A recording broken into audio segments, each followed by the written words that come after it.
everybody. I'm John. And Justin here, of course. And we, Gore Goblins. Yeah, we Gore Goblins. And we Gore Goblins, yeah. Mm-hmm. That's us. We don't gore the goblins, we are the Gore Goblins. Yes. Yeah.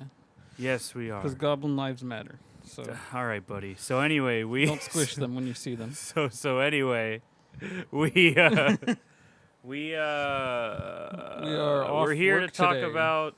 Yeah, we're off work. That's why... And just like the old days, we decided to team up and watch a movie together, which means I didn't have the time to do my usual research, which is fine because I know a pretty good deal about this movie anyway, just because, you know, gay. This is a Nightmare on Elm Street Part 2, Freddy's Revenge. What is he getting revenge on? The movie never fucking says anything about it. I think it was just a catchy title. That Robert Shea... He's just mad that Nancy got the one-up on him, so now he wants to get the one-up on somebody else. Well, it's not just that. He wants to, like, have him kill for him. Well, no, never mind, because really, Freddy wins against Nancy in the end. Her mom's dead, and then she's in an asylum. Yeah, because there's a throwaway line in the movie where he's like, oh, did they tell you about the mother that killed herself in the living room? And I'm like, didn't we watch her, like, descend into a bed? Well, which one was her death? Her descending into the bed or getting sucked through the doorway? Yeah, that's the thing. It's open to interpretation. But this is the sequel to A Nightmare on Elm Street. And it's all right. I like it more than I probably should. I will say that I think it's funny that after the success of this movie, or after the success of the first movie, Robert Englund was like, all right, if I'm coming back for the sequel, I want to get paid more. And then Robert Shea was like, no. So then what ended up happening was they cast a stuntman and shot a few scenes, and Bobby Shea was like, wow, I'm an idiot. So then he called Robert Englund and was able to meet his demands and everything. Can you imagine, by the way, the balls to be able to be like, hey, I know you're the reason that a lot of people like the first movie, but we're just going to take you out of it because you're asking for too much money, which is, you know, that's producers for you. They don't want to pay the money, even though, like, I mean, that's why we have strikes going on right now, because nobody wants to pay anybody. The fucking profit holders and the producers want all the fucking money. It's ridiculous. And we could have had an even more disastrous part 2 had the producer gotten his way. Which, I say disastrous, but I like this movie. I think it's pretty fun. I think it definitely doesn't make a lot of sense. It definitely breaks some rules that are established in the first movie. But you know what? It's Freddy Krueger. He's already like a fucking revenant. I don't really care if he just decides to have new powers pulled out of his ass. I mean, Superman is literally just a character built on that aspect. I mean, so remember what he told the demons in Freddy vs. Jason? He wants it all. I don't remember that, but I'm sure I'll be reminded. Of that. Yeah, what'd you think, Justin? It was good. I liked it slightly more than the first one. Which is not even as far as I would go. I'm going to be honest. Although the effects are just what do it for me in this one. The effects are very good. Yeah, acted slightly better. Two of my favorite. it's funnier. Two of my favorite like effects from the entire franchise are in this movie. There's the one where Freddy's like, you got the body, I got the brains. And then he pulls back his head and his fucking brain's pulsing. I think that's really fucking cool. And then the bit, that whole sequence where Freddy rips out a Jesse, that's like straight up one of my favorite like sequences and his from a horror melting face movie. looked pretty cool too. Oh yeah, at the end. Yeah, the melting face, that was really cool too. The practical effects are very good. I don't know who did them, but whoever did them, you did good. Good job. You did a good job. I'm proud of you, honey. And I hope that you had a good career after this. I really do. So, yeah, you like it a little bit more than the first movie. I'd say, I almost want to say it's like a guilty pleasure, but I don't know. Because the reasons I like it are because it's like so obviously, like, it so obviously has homoerotic subtext in it.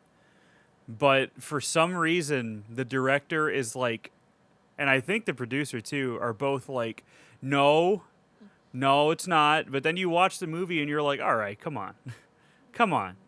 It's pretty obvious in a lot of scenes. Apparently, the script was even gayer. There was a part where Freddy was going to put one of his knife fingers in Jesse's mouth, and Mark Patton was like, "No, I'm not doing that." He's like, "I don't want to do that. I don't want to do that." And according to Mark Patton, actually, who's an openly gay actor, he played Jesse as a closeted homosexual, and I can kind of pick up on that.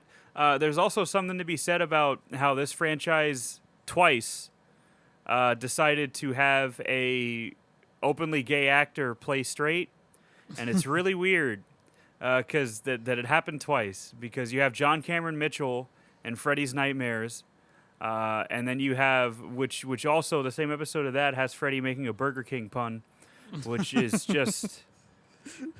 You can't. There's nothing tops that. And then you have this one where Mark Patton is supposed to be in love with this Meryl Streep lookalike, and you know it's. I mean, yeah, I think it's good.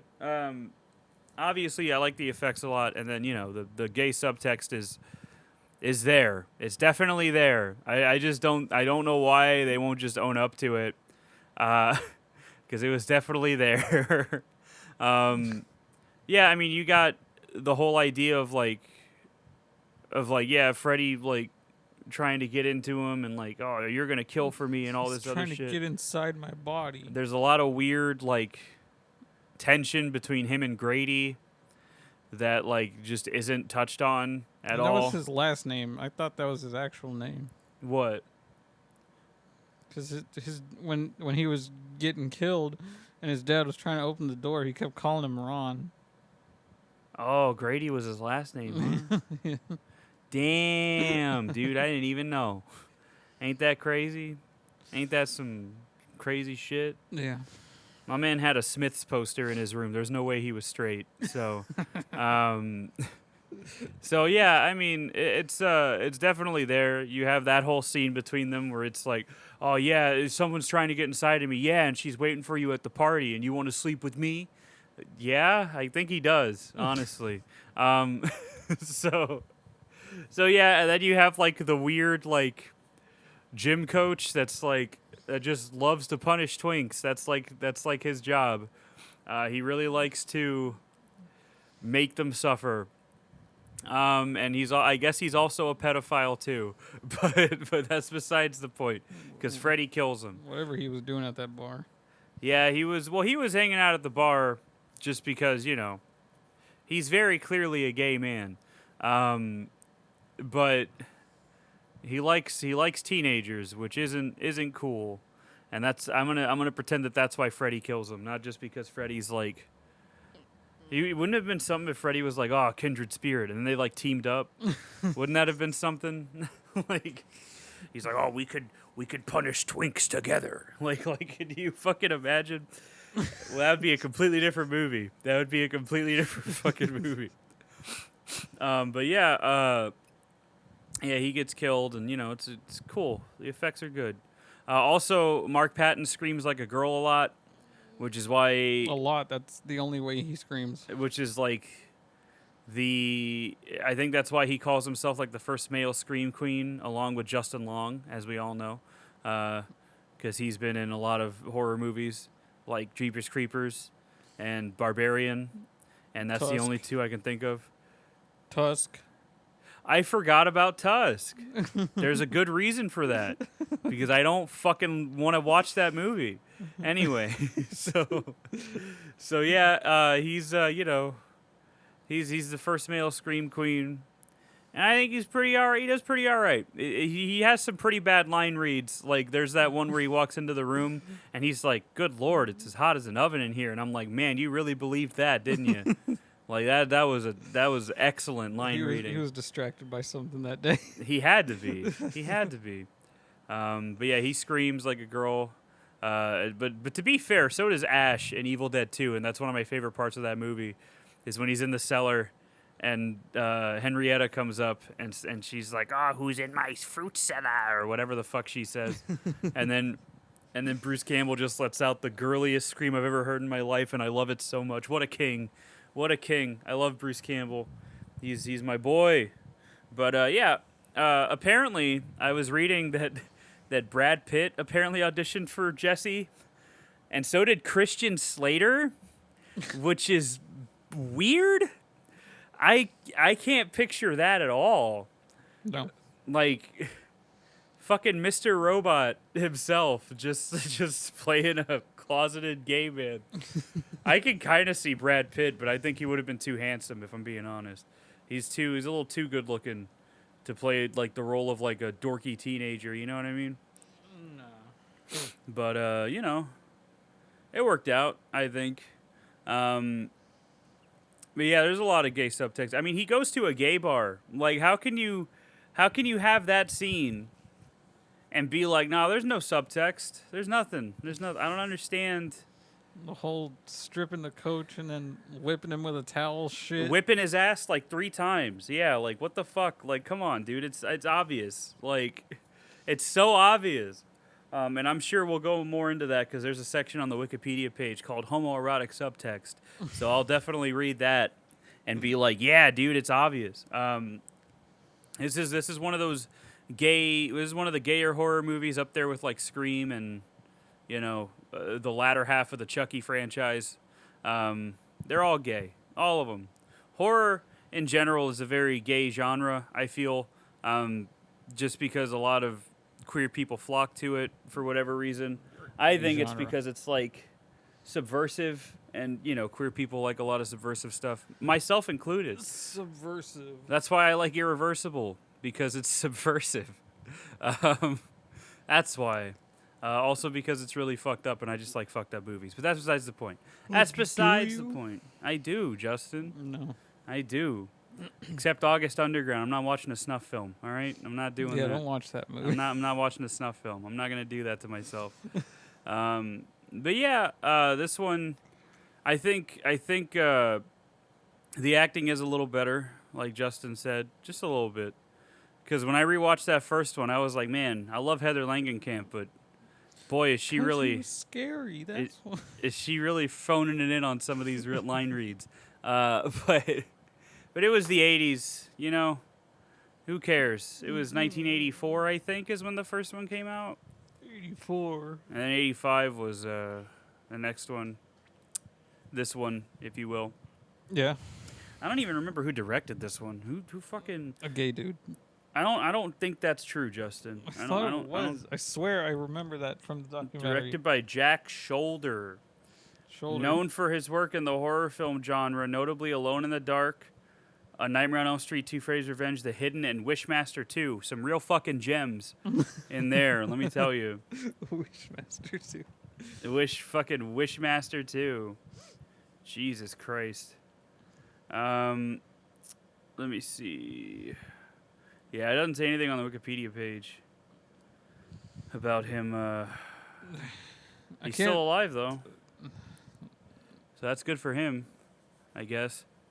But yeah, he directed this, and it's all right. It's all right. The kills are really good, I think. I think the most effective one for me is Grady, just because like when he's like screaming for his dad, and I'm just like, man, this is like this is genuine, dude. Like this is genuine terror. Like, were they actually gonna kill him on set? Is that why he was so scared? Apparently, when he saw this when it came out with his dad, he looked over and his dad was fucking crying because it was but he sold it. That's why, because he sold it so well. Like that's one of the more effective, and that's the same scene where Freddy rips himself out of Jesse. Yeah. Which is one of my favorite scenes in the whole franchise. I love it. But yeah, this is a pretty good one, I think. That's all we got for today. All right, that's a 10-minute episode, brother. Ooh. No, I'm pretty sure there's more to be said. I just can't think of anything. All right, so how does Freddy's revenge plan go? Well, first, he invades Jesse somehow. Why is Jesse the target? Because now he lives in Nancy's house. Yeah, that's right. And That's right. And I guess Freddy's essence got tied to the house because of him fighting Nancy in there and her bringing him into the real world. So now he has a link to it. But he still needs to get strength through Jesse. This to is all speculation, by the way. be able to come out, because I mean the movie doesn't explain shit. The only help that Jesse and Lisa get about Freddy is Nancy's diary that it's just conveniently still there. Yeah, somehow she had a diary. When we never saw her write in it. Yeah, in you the never first saw her, movie. and she's like talking about how like hot her boyfriend is or whatever, and then she's like, "Oh, also Freddy's gonna kill me because he's got knife hands." Also, I wanted to talk about how it opens with the dream sequence, obviously. Yeah. And was they're like getting on a to bus, and you got Robert Englund out of makeup in a bus, Yeah. and Jesse wakes up and screams, and his daughter, his little sister. His little sister is in the kitchen eating some Fu Manchus, Fu Manchu. which is probably offensive, but also really funny. So then, and then she like tries to get like, I guess the cereal came with like these little like nails you can put on your fingers, and she puts them on, and Jesse's like, "What the fuck?" Like he's clearly bothered by it, and it's so funny to me. Because I just had like an image of him like punching her in the face, and that would have made the movie even better, I think. No, but the funnier part is after Jesse wakes up from the dream, he's screaming, but it's the perspective from downstairs with the mom and dad and the sister. Yeah. She's like, why can't Jesse wake up like a normal person like we do? Yeah, because he's got nightmares. He's got some shit in the back of his head. Because he's sleeping in a room that he hasn't fucking unpacked from. Yeah. His room's a mess. That's how you know he's gay. His room's a fucking mess. And then like, yeah, the other thing is like throughout this movie, he's rarely fully clothed. I want to say that too. For a good like 20 or 30 minutes, he just has like he's either shirtless or he's just wearing a button-up shirt that's not buttoned. He's always glistening. He's always sweaty. And I don't think I've ever seen a man sweat more in a film than I have with Jesse in this. He is just the sweatiest fucking dude. And not even Grady's fucking sweaty when he's sleeping in the room. And Jesse walks in. Jesse walks in and he's like glistening and shit. And Grady's just like he doesn't not even walk in, sweating. he runs in and jumps on top of him. And covers his mouth. and then Grady's like, "What the fuck, man? What are you doing?" And they're like, you could tell. You know they wanted to. Come on. But yeah, so then that all happens, and anyway, what else happens, Justin? They're in Nancy's house. Yeah, they live in Nancy's house, and Nancy's ghost is like, Freddy's coming. No, she's not. That doesn't happen. Yeah, I was going to say, there's no ghost in this. What are you talking about? Imagine? Yeah, this isn't Rob Zombie's Halloween 2. This isn't Rob Zombie's Halloween 2. No. This is Nightmare on Elm Street Part 2. Another divisive number 2, though, if we're being honest. I mean, divisive because people thought of it a certain way. Yeah. Not because it was a bad movie. All right, buddy, listen here. I'm going to have to ask you to stop talking some slander on Halloween 2. I'm not slandering. I'm going to have to ask you to stop. I told you, I like that movie. Just the ghost and the horse thing is stupid. Yeah, it is. It's so dumb, and it takes me out of it. It's bad. But it also has my favorite line read from Danielle Harris where she's like, "I'm quaking in my boots." And then she walks back into the house. So I'm like, that's good. That's good. I like that. And then she fucking dies. That's how that movie goes. And then Brad Dourif acts his ass off, as he does. I love Brad Dourif so much. I was watching last night, to go off on a tangent. I was watching last night. It was like 3 a.m, and I was looking at. I bought Courage the Cowardly Dog on DVD, right? The whole series. So I was like testing them out on the player because some of them kind of looked like they were janky, and then I was like, you know what? For some reason, putting in DVDs reminded me that I have the complete X-Files series on DVD. And then that popped into my head, oh, there's that episode with Brad Dourif called Beyond the Sea that's really fucking good. So then I watched like half of that just because I wanted to see Brad Dourif act again. He is so fucking good, man. And then that led me to think about how the best X-Files episodes, for me at least, always center around like they center around a really good guest star. Like you have Drive, which has Bryan Cranston in it. Soft Light has Tony Shalhoub. Clyde Bruckman's Final Repose is probably the best fucking episode, and that one's got Peter Boyle. The best episode is the one with the inbred family. That one is really good. I'm not gonna pretend that one isn't. That one gave me nightmares. That one's that's a really good fucking episode too. It's amazing. I love that episode. And then you have the episode, I don't remember the name of it. It's the one with those spores that get into your neck and they kill you. They like shoot out of your throat. Shawnee Smith's in that one. There's others I'm blanking on. But a lot of the best episodes revolve around that. There's another one that I can't remember the name of either, where it was this like dude that was sentenced to death, and he had like a list of people he was gonna kill. He's like, and I'm gonna kill you after I'm dead. I'll come after you. Oh, I remember that one. And so he gets put to death, and I remember they find a dude's headless body with his head in a fucking bucket covered in maggots. And I was like, how the fuck did they get away with this on primetime television in the 90s? Like, that is insane. Well, the Hillbilly episode only aired one time. Yeah, that aired once. That's a great episode, they never though. showed it again. Like, it's unironically one of the best episodes of the series. A personal favorite of mine, though, is Ex-Cops, which is the crossover episode with Cops, the reality show. That episode is so great. There's one of my favorite fucking parts is when Mulder and Scully see all the cameras, and then Scully's like, "Are we on TV?" And then I guess like a sergeant for the police force is like, I don't care who the fuck you are, you aren't gonna, and it bleeps it obviously. She's like, I don't care who the fuck you are, you're not gonna impede on this investigation. We're trying to figure this out. And Scully's like, are we on TV, Mulder? And Mulder's like, I don't think so. She just said fuck, and they bleep it out again. And I'm like, it's so good. I love that episode so much. But yeah, I love the X-Files. That was one of the first. The one where they got trapped in the video game. That was the episode right after X-Cops, actually. It's called First Person Shooter. That episode fucking sucks, but I love it. It's so goofy. It's so good it's bad. It's so fucking goofy, man. But I love the X-Files. I think the X-Files was like my first exposure to like horror, actually, now that I'm thinking about it. And it's very light horror, obviously. But like I remember the episode with the Fluke Man. I remember the episodes with Adrian Toomes, where he fucking just like steals your liver and eats it. X-Files is fantastic. Maybe one day, many moons from now, we'll do a retrospective on it. Or the one where the fucking kid, anything he drew like happened.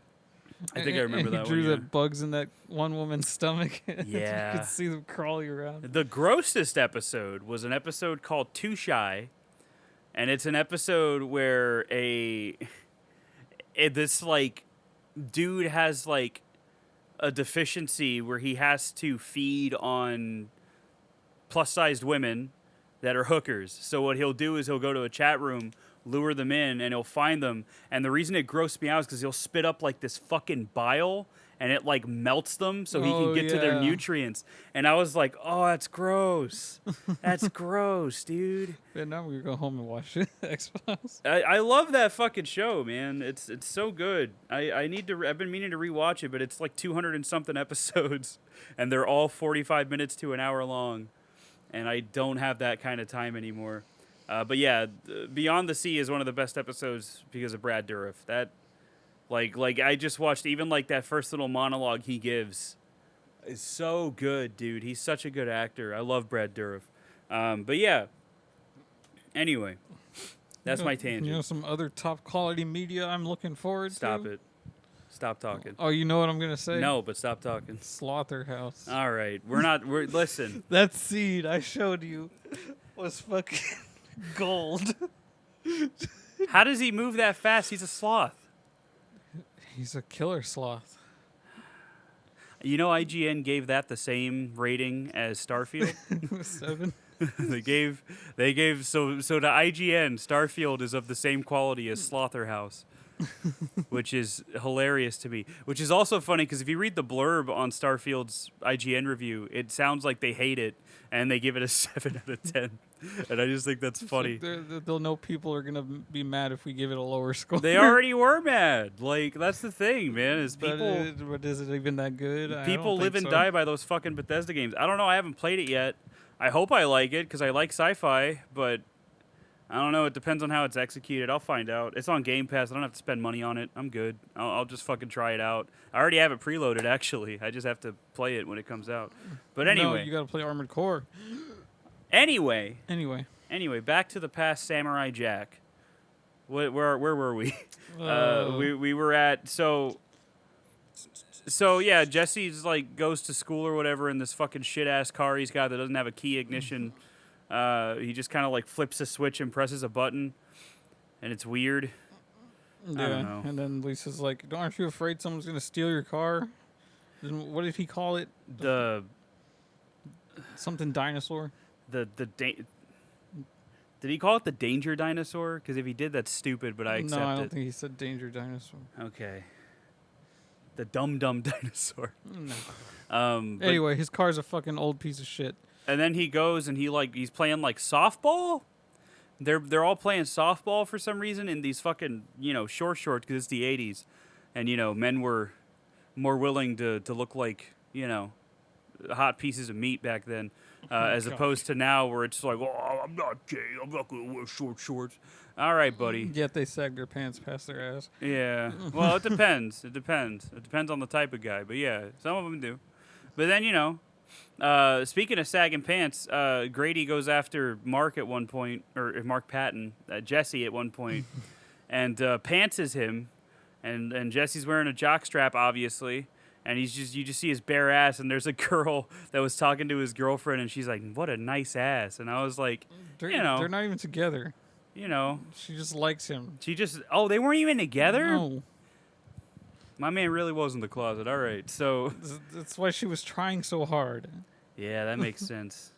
I mean, that's me though. If we're being honest, like if a girl will like be throwing herself at me, or a guy, and I'll just be like, haha, yeah. Like it won't even register outside of them like setting up like a series of events to like that Family Guy episode where it's like a landing strip onto that woman. That's the only way that I'll be able to be like, oh, that's what you okay. Well, why didn't you just say so? Like I'm bad at this, But yeah, she's tried so hard. But anyway, he gets pants, and that other girl's like, "What a nice ass," and I'm like, I kind of agree. So so then he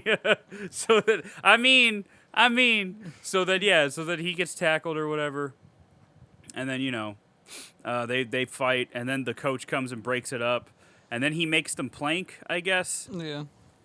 And then I think Grady says something about how they start talking about this girl or whatever, and Grady's like, "Gosh, she totally wants to fuck you, bro."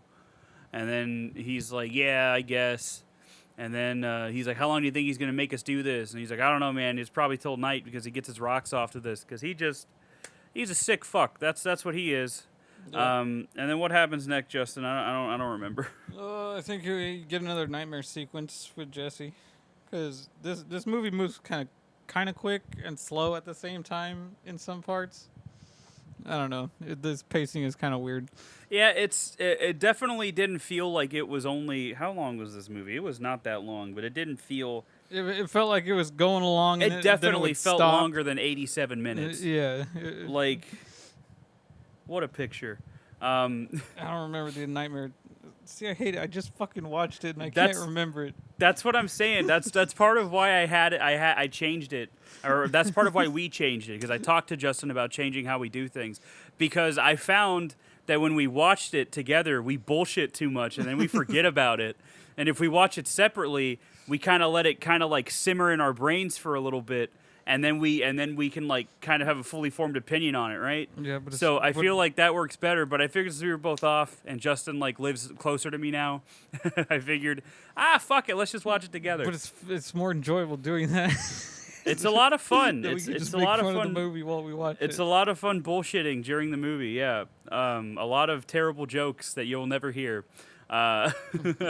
But yeah. Like, Freddy should have said the line, "You're not Jesse's girl anymore." Yeah, see? That's what you're missing out on. Such high quality content as Justin making puns that make me wonder why Well- I'm still why I still talk to We'll him. just start a Gore Goblins uncut. That's like $10 an episode. $10 an episode? Okay, 5. That's just a like what we do, like commentary tracks for all the movies we Yeah. watch. I guess, dude. I don't know the logistics of doing it. We'll figure it out one of these days. We just don't record the movie's audio. Are we gonna watch the movie with headphones on? Yeah, All right, I don't know. we'll just watch it on a laptop with a headphone splitter. It'll be awesome. But yeah, he has a dream sequence again.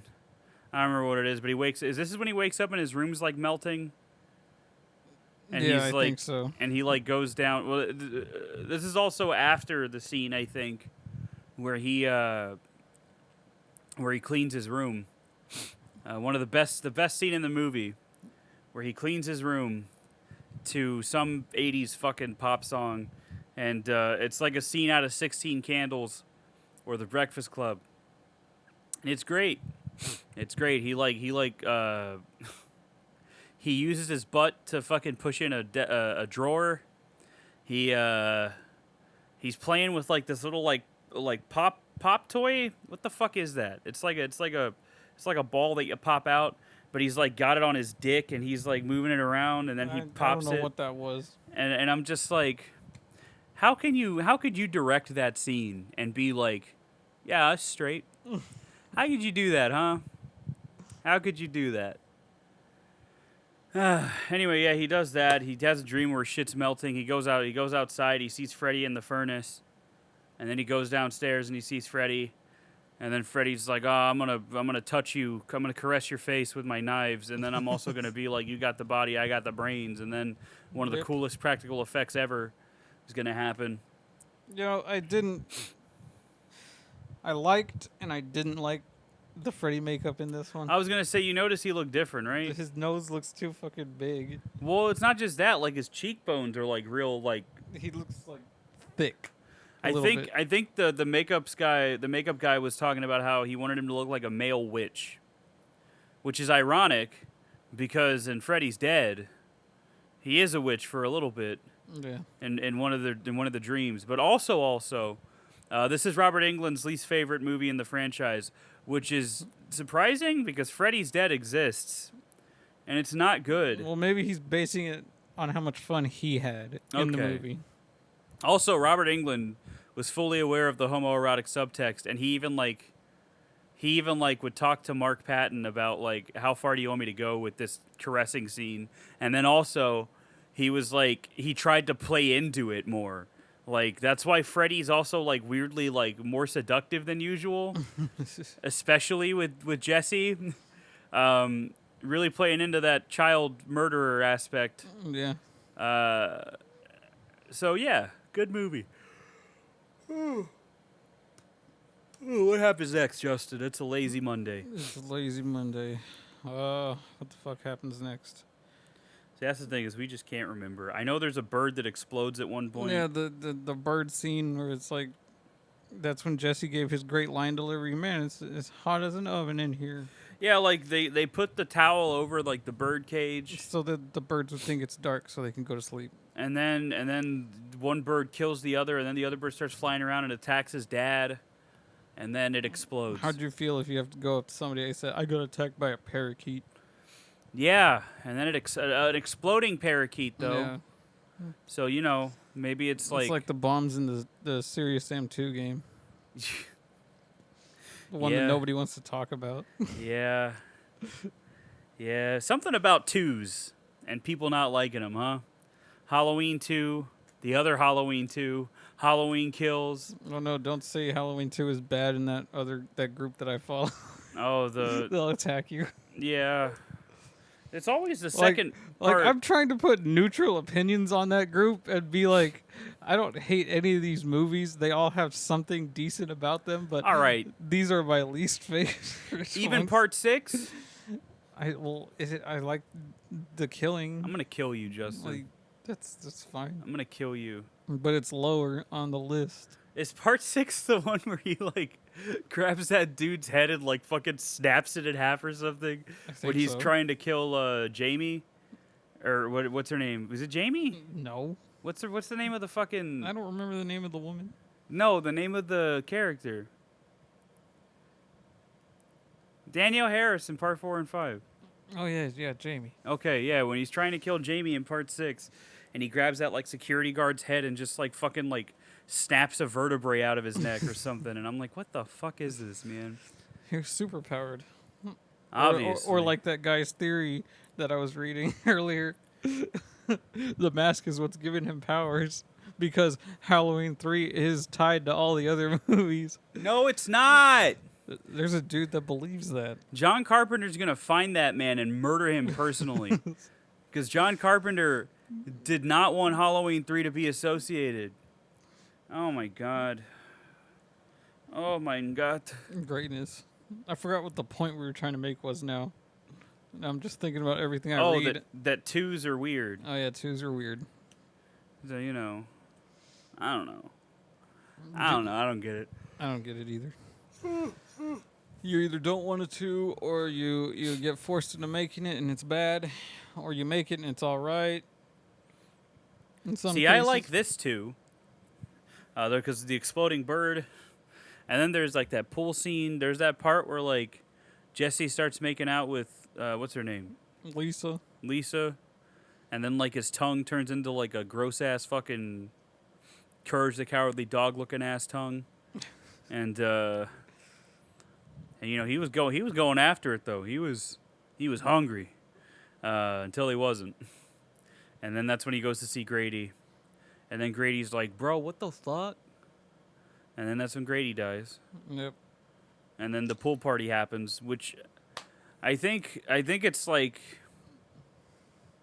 I think what it is like Freddy uses Jesse's body as a vessel, but when he is Jesse, like when he's like using Jesse's body, he looks like Freddy to everybody around him. You know what I mean? That's the only explanation for why Jesse never gets charged for any murders. Or then again, we don't know that because the scene right after the climax is just another dream. But then he's also like covered in blood after every killing, which implies that it's his body doing it. But like, I don't know. This movie's fucking. It doesn't make. Listen, just because the movie doesn't make sense doesn't mean I have to hate it. You know what I mean? Yeah. So like. Least of all, a movie where a fucking child murderer can get you in your dreams. Like, we don't need to make sense of this. It doesn't have to be airtight. I don't understand people. Fucking Jason teleports. Like, I don't understand people that watch movies that way. Where if a movie has to make sense, like it has to make logical sense. You show these people anything that has any surrealist aspect to it, and they'll fucking their heads will explode. But I mean, I get it. I guess, like, what was that shit that fucking Mahler said one time, where he's like, yeah, me and Rags, I guess one of his co-hosts, we have like where most people see a movie, we see a script, and I'm like, that's the most pretentious ass shit I've ever heard anybody fucking say. We see a script, and we kind of see all the moving pieces working together. You can still see all of that and enjoy a movie for being fucking nonsensical, brother. Like, what the fuck? Like, a movie doesn't have to be airtight plot-wise to be enjoyable. I mean, or follow a set established rules of lore, blah, blah. Yeah, and I can understand, like, lore stuff kind of, like, getting under, like, people's skin, but, like, this is the second movie. Yeah, but if you never bring up the lore again, then does it really matter? Yeah, it's like all the Star Wars stuff. I remember, when the sequels came out, even when the prequels were out initially, everybody was like, the Force can't do that. And I was like, well, what do we know about the Force? Like, are you George Lucas? The Force is just fucking space magic, bro. It's a Superman thing where Superman will just pull a fucking ability out of his ass if the story calls for it, because that's just who he is. And it's fine because you can do whatever you want because it's not real. It's not a real story. It's not a real story. People are going to make stupid decisions. People are going to, do things that advance the plot. and stuff that solely advances the plot, and you can cover it up and disguise it all you want to make it seem natural, but like at the end of the day, you're still writing a story where characters are doing what you want them to do to get the point of the plot across. You know what I mean? So that's basically what I guess the mindset was for this. Well, I guess that's unfair kind of saying it with this because these movies are obviously just like cash grabs. Like Friday the 13th started that way, but Nightmare on Elm Street, the first one was very much a director's vision, and then they were like, "Wow, this made money. Let's make more."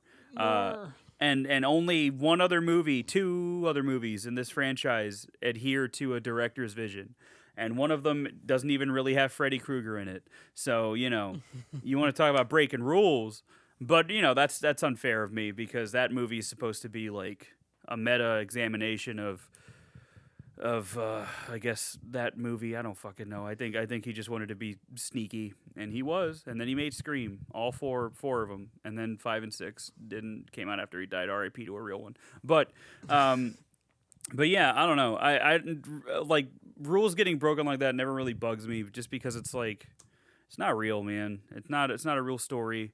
It's different than like watching like a biographical film, right?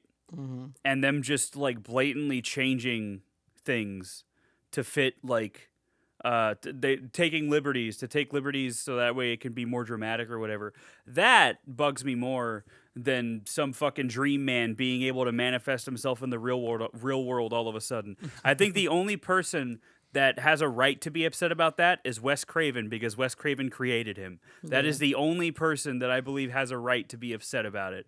Everybody else is just a fucking crybaby. I don't know. It's like there's this quote, and that's because I really respect creators and how they feel about stuff. Like George Lucas, has gone on record and said multiple times, "Hey, this isn't your movie; it's my movie." And I license it for you, and I let you license it so you can watch it $10 at a time. He's like, but it's my movie, and I can do whatever I want with my movie. Which, boy howdy, has he done whatever he wanted with his movies, and it pissed a lot of people off because they have these nostalgic memories. But like, grow up. I don't know what to tell you. Grow up. It's not your movie. You're not an artist. You're a consumer. It's not your movie. Not. So anyway, that's enough of that. I'm off my soapbox now. all because I was trying to remember why the fuck Freddy manifested himself. Yeah, it doesn't make sense, but also it's kind of funny watching him just be like, "You're all my children now," and like fucking, which was a cool shot, and like fucking murking. Yeah, because he's got the fire behind him, and then he just starts murking teenagers, and it's just kind of fun. I don't know, like. I can suspend my disbelief a little more than usual for a slasher film because it's not going to make sense. So, get over it. Just enjoy things. That's what I say. Oh, that's rich coming from you, buddy. Anyway, so anyway. I mean, it's like when we talked about High Tension. That twist doesn't really make a lot of sense, but I think it kind of plays into the idea that it works and doesn't. Because it works if you look at it a certain way, but if you look at it in a different way, it doesn't make any fucking sense, and that's okay. And I'm okay with it because I like that movie a lot. But yeah, I don't know, man. I just when it comes to movies like this, again, I know I've said this a million times, but it's like I don't walk into a Nightmare on Elm Street Part 2 expecting The Godfather. I don't, because if you do that, you set yourself up for failure. I think expectations are a big reason why people don't like the movies they don't like. Expectations of the sequels are the reason people didn't like them. Expectations for a sequel to a video game you really liked are why people don't like that sequel, Like, that's why I try to go in with no expectations, and that's, impossible. You're going to have some expectations on how a movie's going to play out. And so I guess the better way to phrase it is I try not to let it influence how I feel about the movie. You know what I mean? So a recent example is there's this South Korean movie I bought called Cinderella. Cinderella. And the cover art is a girl being with her like face being cut open or something, right? Nice. And so I thought it was going to be like body horror. I did not expect it to be like a fucking weird ass ghost story type thing, and it was pretty good. I thought it was all right. Same thing with like 2001: A Space Odyssey, which I also watched over the weekend. Stanley Kubrick, I didn't really have expectations going into it. And I'm kind of glad I didn't, because I think if I had high expectations, I would have been disappointed, because it's a very weird movie, because like there's like a genuine like really good like man versus machine thriller in the middle of the movie, and then around it is like this weird existential like shit, and it was good. I don't know if I want to watch it again, but like visually it looked really cool, and for a movie that came out in '68, shit, that looked fucking real good. Those practical effects still hold up, man. It looks better than some recent movies that rely on CGI. It was pretty alright. I liked it. I liked especially the middle part, which is how Kubrick is for me in general, outside of things like The Shining and Paths of Glory, I guess. Boo, The Shining. Kubrick films, I hate you. Kubrick films, for me, are like, they have like good parts.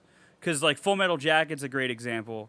Where that first half is so fucking good. The rest of it sucks. And then the rest of it just fucking sucks.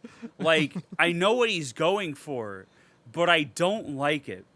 And then another example is fucking God. I was thinking about it yesterday, and now I can't remember.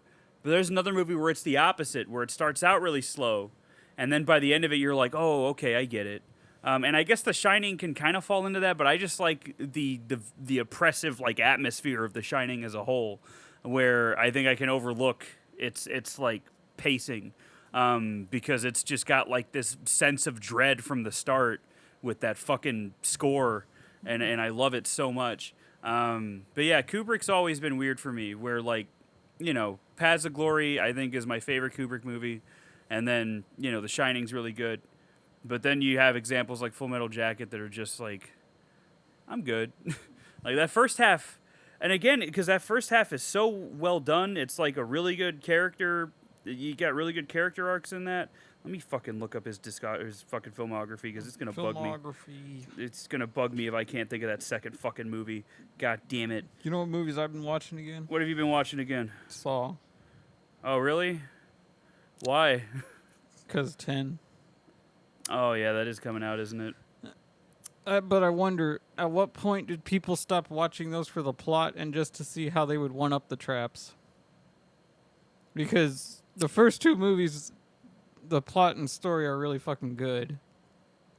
The third movie kind of is, all right, but I haven't watched the fourth one again yet.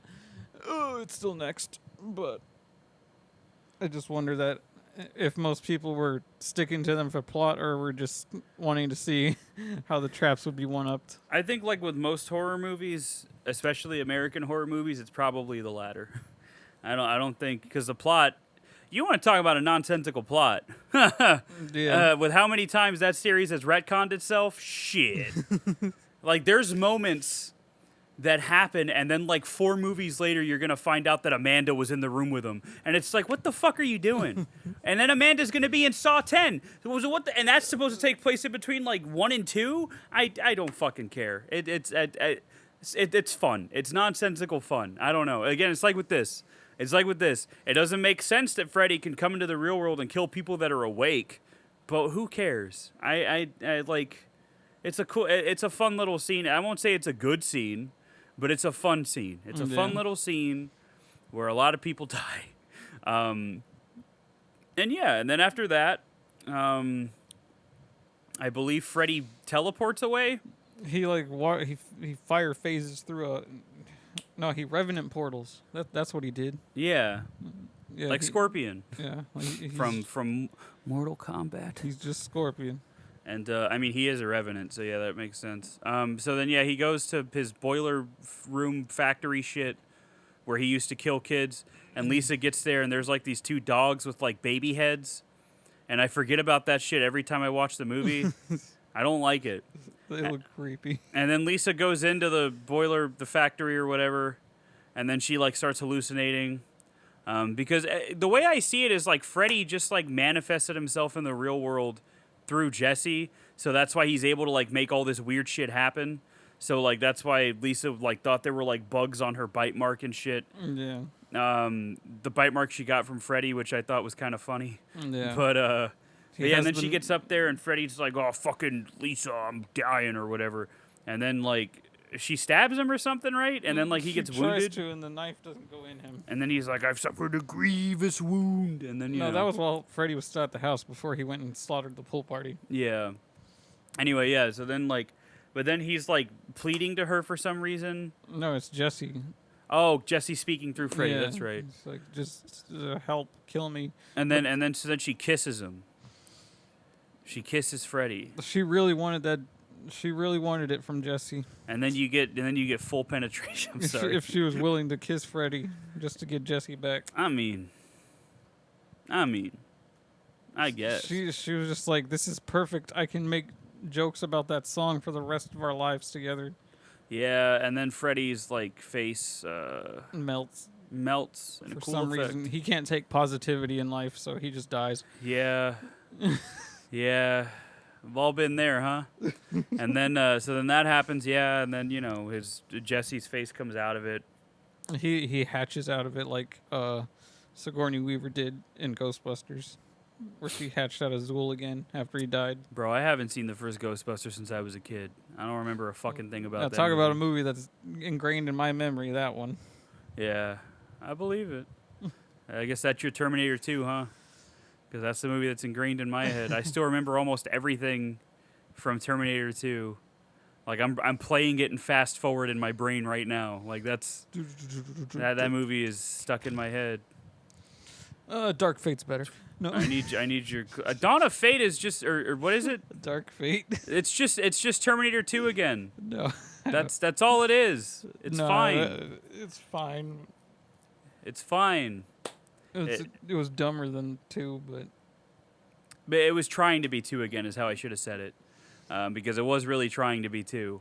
It really felt like they were trying to make 2 again. But yeah, and then I guess they have another dream sequence, or maybe not. Who knows? maybe that really was Freddy in the real world again. Where Jesse like starts freaking out because he thinks they're in a dream. The bus is going too fast. We're gonna crash. And then like their friend gets like her stomach ripped open by Freddy's glove, and then the bus really starts going too fast, and then the movie ends. Drives in the desert, and that's it. So it's open ended again, just like the first movie. Because you can't end a horror film without sequel bait. Yep.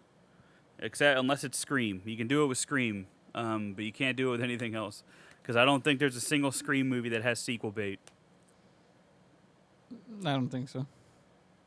There's not, no. Especially not 3, because 3 has like a definitive ending. And then 4 has a definitive ending. All of them have definitive endings. That's what I love about them, is that they all stand on their own. And then, the sequel is just somebody being like, "Oh, hey, well, I'm fucking crazy too, I guess. So I'm gonna be Ghostface now." Yeah. So I love those movies so much. I cannot wait to talk about them. I fucking love Scream so much. Anyway, so now here's the fun part. The fun part. Where we talk about reception. The film opened on 522 screens in New York, Washington D.C., Detroit, and Texas areas. Apparently, it competed with Death Wish 3. What the fuck? And To Live and Die in L.A. Wow. That's R.I.P. to a real one, speaking of that. It made $30 million in the U.S. on a budget of $3 million. It made 10 times its budget. That's pretty good. Yeah, that is. Critical response. Here's a quote from Wes Craven. Oh, yeah. I didn't like the second script. I thought it was a silly script. There was not a clear-cut hero who remained intact. Freddy coming out of the hero really violated the viewer's ability to identify with him. Lisa was the hero, not Jesse.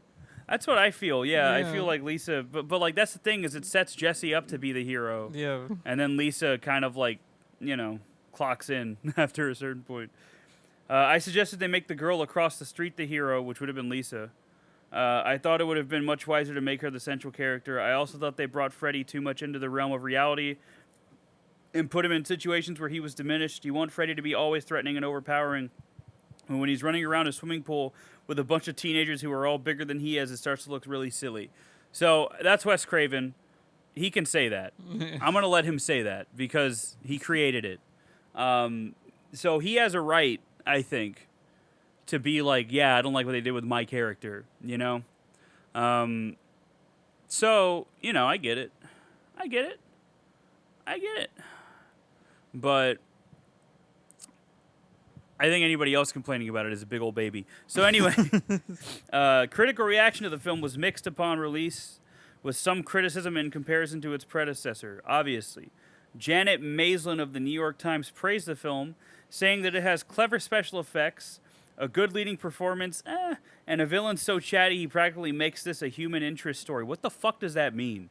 The review also gave the lead performances positive reviews, noting Mr. Patton and Miss Myers make likable teenage heroes, and Mr. England actually turns Freddy into a welcome presence.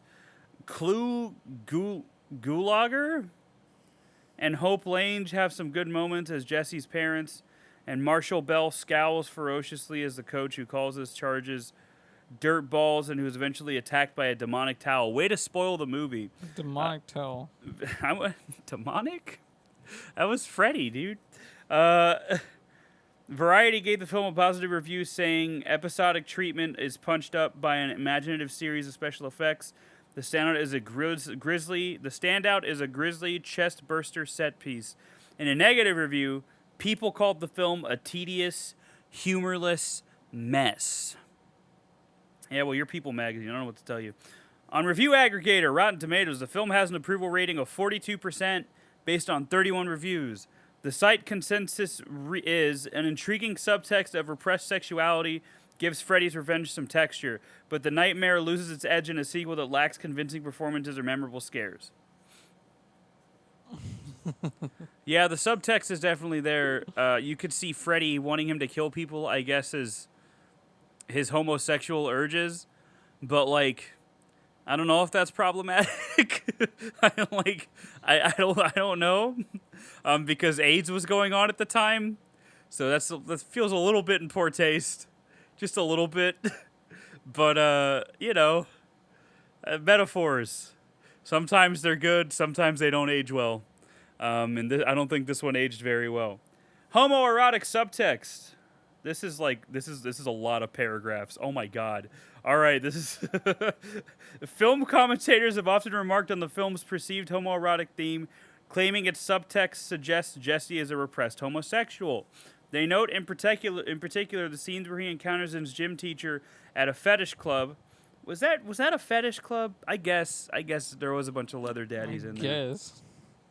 And his flight to a male friend's house after he attempts to make out with his girlfriend at her pool party. Further, actor Mark Patton, who plays Jesse, played a role so often written as female in the subgenre, such as in the first film, that it has become known as the final girl. At the time of its release, one publication referred to it as the gayest horror film ever. They knew what was up. In the 21st century, it has become a cult film for gay audiences. On Never Sleep Again, The Elm Street Legacy, David Chaskin refers to a 2009 list on Crack.com, which lists the 5 most unintentionally gay horror movies, with Freddy's Revenge as number 1, and states that there is nothing logical that can explain the level of homoeroticism in this movie. That's what I'm saying. The book Welcome to Our Nightmares, Behind the Scene, as that was a Beyond the Sea Freudian slip right there. Behind the Scene with today's horror actors elaborates on the film's homoerotic subtext, stating that the film suggested an undertone of homosexuality, starting with the protagonist's gender-neutral name. That's fair. Jesse's rarely fully clothed. I pointed that out. He and a tormentor have a sweaty wrestling match. His coach, clad in leather, basically hits on him in a gay bar, then gets killed by Freddy, inducing a bare-ass spanking. Freddy emerges from Jesse's stomach in the same forced birth technique that made the Alien films legendary. Mark Patton has claimed the film's gay subtext was increasingly emphasized through script rewrites and as production progressed. It just became undeniable, he told BuzzFeed, that's unfortunate, in 2016, I'm lying in bed, and I don't know what that word is, a peta? A fucking, I don't know, and the candles are dripping, and they're bending like phalluses, and white wax is dripping all over. That's what I pointed out, that candle looked like a cock. And I was like, how can you fucking... And then there was that, what was that board game in the closet, Probe or something like that, and I'm just like, dude, how do you, like, this is intentional, it has to be. I like this guy's review. And then it's like I'm in the center of a Bukkake video. He has felt betrayed since he knew. Hold on, we'll get to yours in a second. Let me finish this paragraph. He has felt betrayed since he knew the filmmakers were aware he was gay but closeted. That's fair. They had considerable leverage over him in having him perform a role that, combined with his performance as a gay teen and come back to the Five and Dime, Jimmy Dean the year before, led to him being typecast as gay. The role called attention to what he was trying to avoid discussing and would have forestalled him getting any significant roles in 1980s Hollywood, which he didn't get a lot of roles after this. So what's up? What you got? Well, this guy's name on here is Funko Passion L, so already you know. No. You already know where. He gave it 1 star and said, very boring without memorable deaths. A weak Freddy. Excuse me? And without much participation, whatever that means. I don't know if they wanted to give a message about sexual repression, but I just discovered it by reading the reviews. It's not very clear. Slasher movies are silly but fun. This is my lullaby. What the fuck? How? Okay, he gave it 1 star? Yeah. What is this? Is my because it made him fall asleep. That's stupid. He's dumb. In particular, Patton blames Chaskin, who he says claimed the subtext arose from how Patton played the part. I love when he uses the word subtext. He complained, "Did you actually go to a freshman English course in high school? This is not subtext." Honestly, I've been saying subtext, but yeah, it's not. In 2016, he said Chaskin sabotaged him. Nobody ever affected my confidence. The boys that threw rocks at me, nobody, but this man did. Chaskin denied for years that there was a gay subtext in his screenplay. Instead, at one point, he told a reporter that Patton had simply played the part too gay. The emotional stress of the film led Patton to leave acting shortly afterwards for a career in interior decorating. That's how you know he's gay. While Chaskin had tried. My mom has made that joke to me, by the way, where she asks me how her living room should like be decorated, and she's like, "Come on, Jake, you're gay, you know." And I'm like, "Mom, don't do this to me." I love my mom though. She's great. And I have helped her before. So while Chaskin has tried to reach out and apologize to Patton over the years with limited success, he maintains that Patton's interpretations of Jesse were choices that he made. I have to believe that he got it, and that was how he decided to play it. In 2010, Chaskin finally admitted it was a deliberate choice on his part. Homophobia was skyrocketing, and I began to think about our core audience, adolescent boys, and how all of this stuff might be trickling down into their psyches. He explained, "My thought was that tapping into that angst would give an extra edge to the horror. One scene that would have made the gay subtext more apparent was toned down. England was actually prepared to insert one of his hand's knife blades into Jesse's mouth instead of merely caressing his lips with it as he does in the finished film, but Patton did not feel comfortable with it. The film's makeup artist suggested to Patton that he not do the scene that way to protect his image." Honestly, that would have been very obvious if he had fucking done that. If he had just like you know, like that would have been rough. In February 2010, in an interview with Attitude magazine, England said, "The second Nightmare on Elm Street is obviously intended as a bisexual themed film. It was early 80s, pre-AIDS paranoia. Jesse's wrestling with whether to come out or not, and his own sexual desires is manifested by Freddy. His friend is the object of his affection. That's all there in that film. We did it subtly." I don't know about that Bob. We did it subtly, but the casting of Mark Patton was intentional too, because Mark was out and had done Come Back to the Five and Dime, Jimmy Dean. In an article written by Brent Hardinger for AfterElton.com, what the fuck? He notes that a frequent debate in gay pop culture circles is this: just how gay was 1985's Nightmare on Elm Street 2: Freddy's Revenge? The imagery in the movie makes it seem unmistakably gay, but the filmmakers have all along denied that was their intention. During his interview segment in the 2010 documentary, David Chaskin admitted that the gay themes were intentional, something he had denied up until that point. In a 2020 interview, director Jack Shoulder said he never had any discussions with Chaskin or anybody at New Line about a gay subtext in the script during production. He did add that in his view, the movie was about repressed sexual angst that every teenager experiences, and that angst can express itself in the question, "Am I gay?" That's fair. Except when I asked myself that question, I just denied it. He also pointed out that Mark Patton did not pick up on any gay subtext when he read the script, but that it was pointed out to him by one of the crew members. Shoulder concluded by saying, looking back on it, there were a whole bunch of decisions, starting with casting Mark, that really, if you look at some of the exegesis as to why it's the gayest horror film of all time, some of it is people reading stuff into things. Some of it was intentional, and some of it was stuff that people added that fed into that idea. Others in the cast and crew have said that they were unaware of any such themes at the time they made the film, but that a series of creative decisions on the part of director Jack Shoulder unintentionally brought Chaskin's themes to the forefront. In an interview, Shoulder said, "I simply didn't have the self-awareness to realize that any of this might be interpreted as gay." Now out, Mike Patton said, "I don't think that the character Jesse was originally written as a gay character. I think it's something that happened along the line by serendipity." Patton also wrote Jesse's Lost Journal about Jesse's life after the film and dealing with his homosexuality. In 2019, Patton produced and starred in the documentary film Scream, Queen, My Nightmare on Elm Street, which focuses on the legacy of Freddy's revenge and how it affected him. I've seen that documentary. It's pretty good. He basically talks about how that movie's become kind of like a cult hit in the gay community, and how like they'll do like screenings at gay bars every now and then, hosted by drag queens that are usually dressed up like Freddy, and a gender bent Freddy. Some of them look pretty cool. And then they do all that stuff, and then Mark Patton talks about how it's just him kind of talking about his experiences in the movie, making the movie and stuff. It's a pretty good documentary. It was on Shudder when I watched it.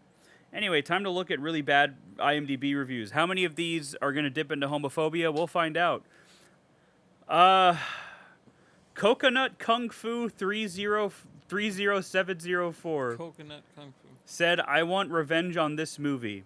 One of the worst sequels ever made. Freddy's Revenge has an awful plotline, lame characters, and is poorly executed production in every conceivable way.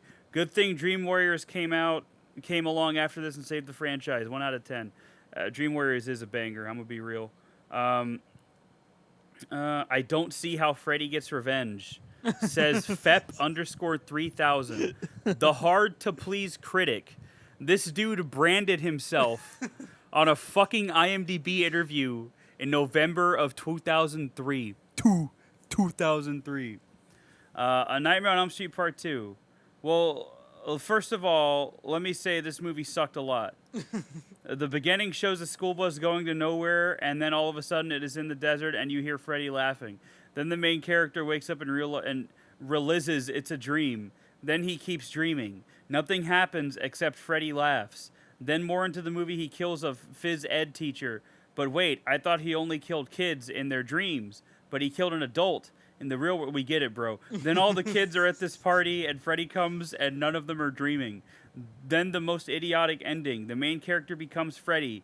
Then the whole bus scene is shown. I didn't think this had anything or made any sense with the original plot. This movie sucked a major load of balls. Overall, This Moive sucked a major load of balls. Overall, grade F. Awesome, dude. Great review. Grade F. Great. He fucking graded it. What a dude, brother. The Weak One in a series of sequels by Raymond Napick. This movie takes place 5 years after the events of the first film. None of the cast from the first film return. The Welches have moved into the house that Nancy once lived. I didn't like... Thanks for giving us that synopsis before saying, I didn't like Nightmare 2 as much. The movie is about Freddy trying to take over the body of Jesse. The movie has great special effects by Kevin Yeager. Oh, that's who did them. Okay. Robert plays the bus driver in the beginning of the film. The film picks up during the last half of the film. Nancy is only mentioned in a diary that she left in the house that is found by Lisa and by Jesse's best friend, Ron. What? He wasn't there when they found What it. the fuck? This dude didn't watch the movie. This chapter of the series is for diehard Nightmare fans only. I thought the third one was better and brought back the Nancy character back and the dad back. So I would skip part 2 altogether.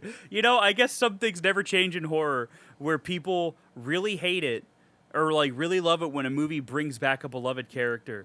They really love that. I mean, who doesn't? I'm not going to say that's a bad thing, but like 90 Minutes of My Life I'll Never See Again by Tango Orange 298 Seriously, avoid this movie like the plague. Skip to the third one. You don't need the second one to understand any of them. It was a total waste of time making it. I'd rather bang my head against the wall for an hour, as it would be less painful and more entertaining. It wasn't bad enough to laugh at, just cry because someone thought this was a good idea. Seriously, it's not at all whatsoever. That was all one sentence. The acting was bad too. Freddy didn't do his running. I'm sorry. Is that a staple of his character, Freddy running? What the fuck? What is he talking about? Like when he ran with his hand up in the air? Is that what he means? I guess. Freddy didn't do his running. He became real, not just in dreams. He was a total mess and uncoordinated. I think people forgot he's not meant to be real. Not scary, not funny, not worth watching. That's all I have to say. Thanks, bud. Let me see. That's a fucking whole ass page. This person was talking about how there's homophobia. Some people will read into a movie the wrong way. Possibly the worst movie ever made by MG6. I read these people calling this movie underrated and better than people give it credit for. And I wonder, what were these people on when they watched this film? This thing was rancid. First off, the acting was terrible. I mean, unbelievably awful. The lead actor appeared to be acting in another film in his mind. His mannerisms were so odd, but it was not tied to his character. It was him just being a terrible choice for the lead. Just say you don't like gay people. Then you would have scenes that should have never made a final cut for a film. Listen, I've been insulted enough to know what he means when he says he had weird mannerisms. Oh, yeah, what weird mannerisms, buddy? Which ones? Which ones, huh? Go ahead. Like, I've been insulted by enough people to fucking know. The family sitting around the room and one of them saying, "It seems hot in here." The dad then goes to the thermostat and tells them that it is 97 degrees in the room. You did not recognize that it was really hot until you checked the thermostat? You just said that. What is this man saying? I'm sorry. I know you were supposed to be forgiving when it comes to acting in this genre, but this was inexcusable. This movie should be destroyed. That's a little harsh. The worst film I've ever seen by... I read something else. By Rugger 4. I knew something was up when we were waiting in the queue on its opening night and saw people coming out of the first show looking miserable. It's good, but it's not that good, I heard a woman say. That means it's the worst film I've ever seen in England. I tried to get my friends. I guess this dude's a fucking Brit, innit? It's the worst film I've ever seen in England. I tried to get me friends to agree to sell our tickets for a profit, and we could have after I heard that, but oh no, we saw the picture. I could have eaten a roll of Kodak, and I could have eaten a roll. Oh, okay. I could have eaten a roll of Kodak and shit a better movie. We said afterwards illustrates everything wrong with Hollywood in one movie. What? What the fuck? This was written in 99, by the way. This was, okay, Homoerotica by Deborah Long Vogel. Our protagonist, Mark Patton, is a gay man in real life. The Easter eggs in this movie are everywhere giving us clues. Other than that interesting and fun part, this is a cheap, quickly made money grab of a movie that's terrible. The spontaneous combustion parakeet was unique. That's about it. All right, work. I get it. Work. Freddy's nails are a bit blunt here by Andrew Jerome. Fucking two first name having ass. A Nightmare on Elm Street 2 Freddy's Revenge is a film with no redeeming qualities. With weak acting, a lame script, and pedestrian direction, there really aren't enough adjectives in the English language to describe how awful this film is. I'm sure there are, brother. You just couldn't think of them. It's a puerile, okay, but you know this fucking word. It's a puerile excuse in teen exploitation that gleefully insults its intended audience with its rampant stupidity. Freddy's Revenge is an uneven, tedious, and sloppy sequel. See, he thought of more adjectives. With plot holes, lapses in logic, and horrible performances, and one I don't intend to see again, regardless of the kitsch and camp value. Value? What the fuck? Don't bother turning on to this Elm Street. Freddy's nails are a little bit blunt here. Hey, that's a good pun, brother. Probably the worst, by Film Buff 1970. All right. This movie is a poor sequel. Its possession storyline is silly and pointless. It doesn't even feel like a Freddy movie. The acting is dire, easily the poorest of the Freddy films. Skip this and watch part 3. More fun. Much more fun. 1 out of 10. This movie is horrible. That's what the title is. This movie is horrible. This is movie, period. Lowercase is horrible. By Xander93. Having watched this movie as well as the first as of last night, sort of a Halloween marathon of Freddy, I was unfortunate enough to have seen this movie. This movie is downright terrible. Skip it if you want to watch the series.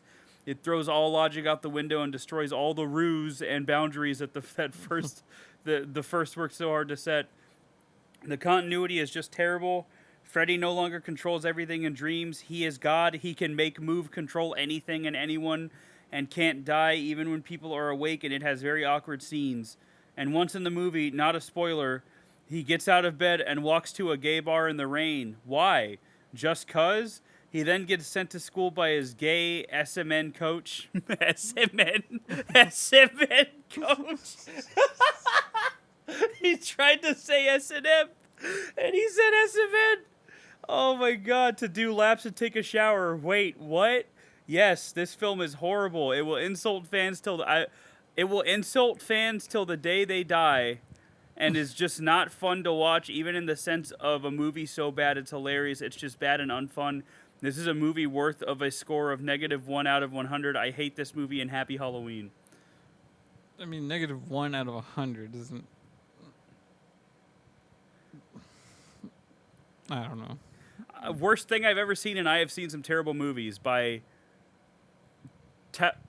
Tausift 52. Tausift. How is this movie even getting 5.4 score at the time of me writing the review? Or how do people even consider this movie any good? Only thing this movie has going for it, that it didn't follow the same old formula but tried to do something new. But it is such a mess, not following its own rules, and nothing made absolute sense. Previous movie at least made sense that it was in a nightmare, but this one, I don't get it. Why was it made? Who funded this? Why funded this? Wasted so much time. Wasted way too much time in my life watching this. Brother, it was 87 minutes long. Terrible. Just awful, says Schrader Gustavo. Is that just Breaking Bad? I guess. Or no, it's Schroeder Gustavo. Okay. Being a huge fan of the first one, gave it 10 out of 10. It kind of hurts to say this, but I would be a coward if I didn't. But this is one of the worst movies I have seen in years, maybe ever. First complaint, the tone is so wrong in this movie. While the original Nightmare had this feel of being dark and gritty throughout, this one just feels like a massive 80s cheese fest orgy. Do you think the first one was dark and gritty throughout? Okay. Also, the dialogue between the characters doesn't seem to make any sense, and Jesse's acting just makes it worse. Oh, the acting. It is beyond terrible. It's definitely worse than porn. I just said that, and I mean it. Also, it seems like there are a lot of gay sexual tones, and the main character's terrible acting just makes it even worse. Okay, this dude doesn't like gay people. They're like, why is that a negative? Freddy barely shows up in this one, and when he does, it is truly forgettable. Definitely worth skipping this one. I hope the other nightmares make up for this abomination against humanity. Oh my god. Makes me so mad, says Thomas the Bomb Com. Literally as bad as sequels get.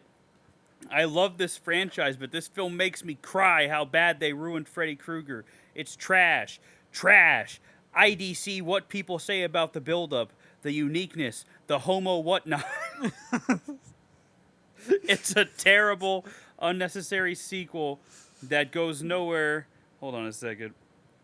That goes nowhere and does nothing. I cannot even describe how much I hate this dumb movie. All right. It's just not worth your time. Says Chris Razak. I remember liking this movie when it started, but it quickly went downhill. The visuals and some of the effects are amazing or look great. Some of the music is good too. The acting was all right as well. I thought the girlfriend was a good actor. The story isn't very good, and at some points I found it to be completely illogical. It's just a very different kind of movie. I personally just don't like that Freddy takes control of someone. I liked it when we get to see the dream world, but this was pretty much all in reality and in the same and in the same factory shots. It was really boring. I liked the whole relationship thing with the main character and a girl and his friendship with that guy who was being mean to him. I laughed sometimes when the main character screamed. I really wanted to like this movie. I don't feel like someone who would want to watch the series should watch this, as it's just not very good. Thanks, Chris Razak. What a fella. What a fella. Anyway, yeah, I think that's all we have to say about Nightmare 2, huh? Yeah. Unless you can think of something else. No. I just think it's funny that guy that thought the gay undertones were like a negative. That's very funny. And the acting makes it worse. Yeah, that's the point, brother. The point, you silly goose. You silly little boy. It's a fine movie if you just don't think about it and just turn off your brain and just look at the screen for a while. You'll enjoy it. You're not really selling it, brother. I mean, that's what you do with a movie like that. Just, like, if you're gonna be all crybaby about lore and rules, and then you're not gonna have a good time watching it. But if you just be like, "Oh, cool, it's another Freddy movie," even though he's barely in it, but he's still in it, like, just. I wouldn't say he's barely. Yeah, I guess he's only in there for like 13 minutes. I think was what I read. He's not in there for that long. That's fair. And I can understand that. You watch a Freddy movie for Freddy. That's why people didn't like Halloween Ends, because Michael was barely in it. But They like, just can't accept different things, yeah. or But they like, just want something to bitch about constantly. but yeah, I think the strongest thing that the best thing this movie has going for it is that it's not trying to be the first one again. Yeah. Like, whereas Friday the 13th, everything up to 5 was just trying to be the first movie again. And we're talking about part 6 next, which I hear is the best one. So I'm excited to watch it. I've read about it. It seems right up my alley. I'm very excited to watch it. But Yeah, 6 is pretty good. Unlike Halloween 6. until then, until then, And whoever commented on YouTube that time, I forgot your name, that you want opinions on Hell House. Like, aren't there like multiple movies with that title? Like, which one did you mean? I'm going to assume it's Hell House LLC. That's what I was thinking. And I told him I'll add it to the list. So thanks for that. We take recommendations here. Yeah. I can't wait to lose 10 subscribers because I talk about gay stuff and how people shouldn't be oppressed because they're gay. Or trans or anything, really. Any queer people. Let's be real. And this movie is for the queer people sometimes. If they want it to be, at least. Sometimes. Yeah. But anyway, yeah. Follow us on Facebook. Everywhere. Somewhere. Follow us on YouTube. Or wherever you get your podcasts. Don't forget to get plenty of sleep tonight. Sleep. What's that? Just get some sleepy time in. Get some honk shoes in. You know what I'm saying? So Freddy can have his revenge on you. Well, I'm glad you didn't say way. So Freddy can have his way with you. Yeah, I wasn't gonna say that. That Burger King pun. What was hurt the me. Burger King pun? It was just so that episode is like John Cameron Mitchell works at like a fucking like burger joint, and Freddy has like nothing to do with these stories, by the way. He's just like Rod Serling. He just kind of like introduces him and then makes some Freddy jokes and fucks off. And he's like, oh, welcome to Freddy's Nightmares, where you can have it your way. And then he like flips a burger, and I'm like, what the fuck, dude? What am I watching? What a film, huh? Anyway, yeah, that's truly amazing. Next week is Friday the 13th, part 6. Yeah. Jason lives. He certainly does, because he wasn't alive in the other one, and that was dumb. That wasn't even like the worst part of it, though. Like, god damn it. I wanted to like that movie because I knew it was different. But fuck me, did they just ruin it? They were like, hey, how about if we just make it like a softcore porno? Like, Let's pretend Jason's here. let's just pretend Jason's here, and let's look at this chick with big naturals for like 10 minutes. They weren't even that big. Yeah, they were. Not really. I thought they were pretty big. I don't know. Your definition of big is probably skewed from all that pornography that you consume, brother. No. You fucking. I don't consume anything. That's not true. That's not true, fucking monster can motherfucker. Get out of here. Anyway, that's our show. Yep. We hope you enjoyed us rambling for like about the X-Files for like 10 minutes. Yeah. Now I have to watch it. Yeah, I love the X-Files. I love it so much. You know what's funny? Have you ever tried to watch Fringe? No, I don't like it. So I don't know what that is. every time somebody recommends Fringe to somebody, I just lean over to that person and say, "Watch the X-Files instead." And then that's where we go because I don't like Fringe. I think I tried watching it like 2 separate times, and I was like, "Wow, I don't like this." I was like, "I'd rather just watch the X-Files," so I did. Again, I love the X-Files, man. It's so good. Yeah, go watch that, people. Gillian Anderson is fantastic. After like season 3, I want to say her acting's kind of stilted in the first season, but as the show goes on, she becomes like better. Especially when Fox leaves the story in like season 8 and 9, she really kind of gets to shine. Her and the T-1000 Yeah. really get to shine because I forget that Robert Patrick is in that fucking movie or in that show. Agent Doggett. Yeah, Doggett. John Doggett. What a guy. I almost forgot his name until you said something. But yeah, I love the X-Files, man. All 200-something episodes of it. It's great. And the movies. What is it? It's X-Files, Fight the Future, and then I Want to Believe, right? Mm-hmm. I remember when I Want to Believe came out, everybody was mad at it because it was just a Monster of the Week type thing. And it wasn't like... It didn't talk about like the grander alien plot line that the series was like known for. But then The Return came out and season 10 and 11 came out, which are basically that. It's basically the fucking... I'm not going to say it ties things up, but it definitely expands on it. Because I think I didn't watch season 11, but I watched season 10. We were aliens all along. Wouldn't that be some shit? If that's true, I'm gonna kill you. Anyway, I don't know. I haven't seen those so yet either. I have it. I have the first 9 seasons on DVD because at the time that was the complete series, and it's a really cool box set. Then they came out with the Blu-ray box set, which now goes for over $500 Jeez. on Amazon and eBay. But then there's a complete series with everything from season 1 to 11. That's a UK release. That is 156. And I'm thinking of buying it because our Blu-ray players can play Region B Blu-rays Yeah. in a super secret way. That's really cool. Now our Blu-ray players are going to get confiscated. No, I can't do anything about that. They can't do that. But yeah, I'm not gonna pay $500 for. Actually, let me look on eBay. Let's take a gander on the E of Bays, the X-Files eBay. complete series Blu-ray. Oh yeah, that's the UK one. That's 380. Jesus Christ. That's all Region B. Yeah, all of these are Region B. That's not it. $499.99 for a sealed copy of the X-Files the complete series Blu-ray box set. Nice. Jesus. I mean, I'd buy it. No. I probably would. I'm gonna be real.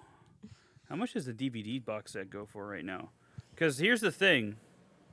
154. That's not bad. That's not bad at all. Shit. Because here's the thing about the X-Files. $80, brother. Here's the thing about the X-Files. So, oh shit, Millennium. Fuck, I should get that for Mom. She loves Millennium. But here's the thing with the X-Files. When the Blu-ray came out, they remastered the. Oh, that's different packaging. What the fuck is that? That's different than the packaging I have. Oh, this doesn't have... Oh, no, it does. So, when they remastered the X-Files for Blu-ray, not only did they do like a pan and scan, or they cropped it. They did that thing they did with they did that thing that they did with The Wire when they remastered that, which is where they took what was supposed to be a 4:3 image and zoomed in and like stretched out to make it look 16:9. They also changed the iconic, at least to me, the iconic font of the series. So, like, whenever it says, like, the location and everything, the font is now different if you watch it on Hulu or whatever than it was initially before they remastered it. So the DVD box set is the series as it was meant to be seen, but I still kind of want that Blu-ray set, just because DVDs aren't as sturdy as Blu-rays. So I don't know, maybe one day. Someday. Yeah. Yeah. Anyway, yeah. So I love the X-Files. No more X-Files talk. Love it. Maybe Before- one day we'll do a retrospective. We'll pick I don't know, 5 or 10 of our favorite episodes. Yeah. And just That talk would about mean them. we have to watch the whole series again. No, we just pick episodes. Oh. Like that stick like X-Cops, Too Shy, the one with the fucking dude that was put to death, Beyond the Sea. Like we just talk about those episodes. The one with the lizard man. If we had enough of a following, we could like make this a Patreon thing, but we don't. So, maybe one day. Maybe one day. Maybe one day. So, But yeah, anyway, thanks for listening. Yeah. I hope you get some sleep. Enjoyed our talk about Freddy and X-Files. And Freddy's fucking pulsing ass brains, baby. Yeah. Yeah. It was his throbbing member. Oh, okay. There you buddy. go. Okay, buddy. There's your gay joke. Okay, buddy. I'm going to kill you. Anyway. All right, thanks for listening. Bye-bye, everybody. Bye.